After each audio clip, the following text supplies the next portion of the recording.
Okay, so we're here in Owings Mills, Maryland. It is slap your mama hot out. Yes, indeed.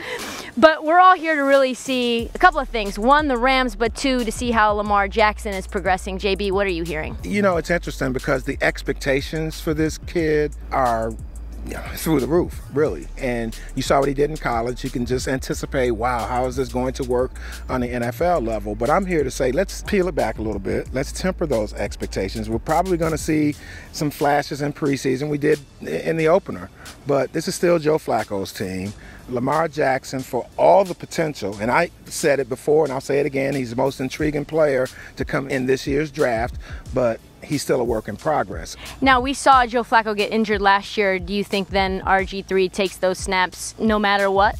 It's interesting because I was looking at practice to see exactly what the rotation was, and I think that is really going to be a legitimate question for John Harbaugh and staff because they've got to decide if they're going to carry 2 quarterbacks or 3 quarterbacks. The RG3 versus Lamar Jackson and whether they have 2 or 3, that's probably going to be a storyline that's going to carry on all throughout the preseason, and it's going to be one of those final cut down stories as well, because if they go with 2 quarterbacks and not 3, then that tells you that they think Lamar Jackson has picked up enough of the offense to be able to handle it if, you know, there was an emergency situation, because you don't always get that from rookies. And I don't know if I expect that, but that has to play itself out. What do you think RG3 does for Lamar and his progress? Is he a cautionary tale, or is he there to provide some additional insight on playing at this next level as a running quarterback? That's a great question, because Lamar Jackson was talking about just that.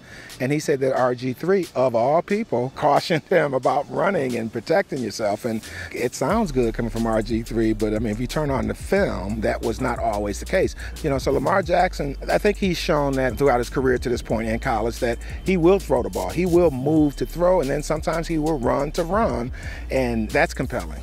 Lots of storylines to watch out for. Thanks so much for joining us, JB. And in the meantime, stick with Sports Pulse, your heartbeat to what's trending in sports.